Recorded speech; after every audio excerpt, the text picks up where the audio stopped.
Hey guys, welcome back to another episode of the ED Outdoors. Hey, today's episode we're going to do a quick recap of the series we just finished with the John boat to bass boat. And give you guys a walkthrough of my boat, show y'all everything I did to it, show y'all the modifications, and show you guys the finished product. Stay tuned. Coming up now.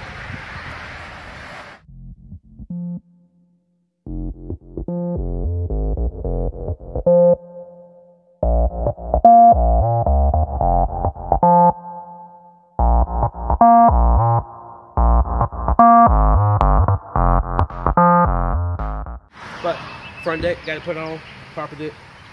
Show you guys that. Also, I went ahead and installed some little bungees for rod holders, as y'all can see there. I have rod holders, but I decided to, instead of put those rod holders on and create more bulk, just lay the rods flat and then put these little bungee cables. Put little screws, go down in there, wrap them around screws, and it's gonna hold those rods down while I'm out driving and stuff. All right, moving on. That's center flooring and the rear flooring. Got my captain's chair that pops right up. I'm looking at getting a what do you call them? A swivel chair. Found some online at Academy for like 10, 11 bucks. So I'm gonna order that, and then let me be able to swivel left or right. All right, moving down, we have the rear hatch. I went ahead and I decked this out, just in case somebody stand out here or whatever. I have my trolling motor.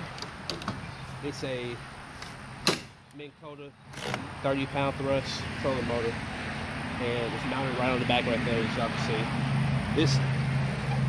That's a piece of PVC I have on the trailer to kind of help guide my boat out of the water onto the trailer. Let me show you guys the bilge pump.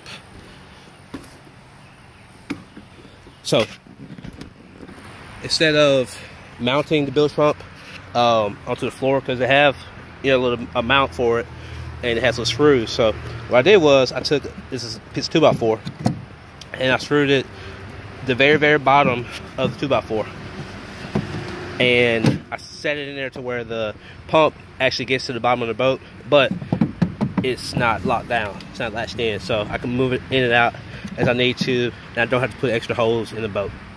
So the bilge pump, the cables run up through here, and the 12-volt battery connects to it. I turn it on whenever I need it. And then the hose, I have it just wired on. That's a little twist tie onto this shaft right here, and then I just kind of let it run out the back of the boat. So moving along, the trolling motor, it's adjustable. You can adjust the height on it just by twisting and raise and lower that with 30 thrusts. Nothing too crazy. Whenever I'm driving, I have it pushed all the way up until I get to the water, and then I'll lower it down, adjust it.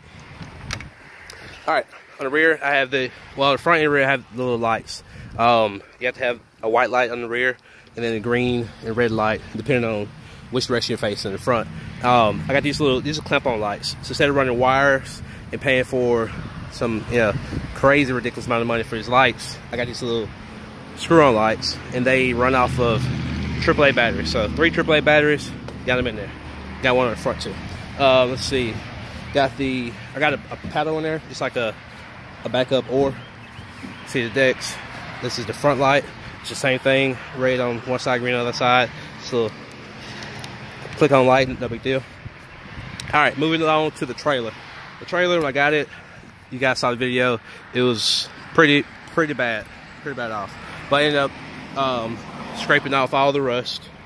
I rewired, got the wiring redone, scraped off all the rust, primed it, and then I painted it black. I haven't put a base plate on it yet. It's working pretty well without a base plate on there.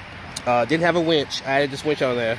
Paid 11 bucks at a tent sale, actually, for a winch. I just bolted it on and got it on there. Let's see, trailer. The wheels, they still got a little rust on them, a little dirt, a little rust, but same thing. I scraped the rust off as much as I could, primed it, painted it, went with white fenders on the black trailer. Redid the lights, redid the buck boards or the skid boards, And like I said, I'm going to add, like this trailer is completely flat. So whenever you're in the water and you try to get back onto your trailer, it's kind of hard to do because you can't see where you're even at. So what I'm going to do is take 2x4s. I'm going to drill them directly to the side, have it run it up to where it kind of gives me like a kind of like a field goal to run my boat into, and then that kind of keeps the boat from swaying back and forth as I load it up too. Hey Everest. Alright, so that's pretty much it. I'll give you guys another walkthrough, another run over. Oh, in case y'all didn't notice, I also painted the boat.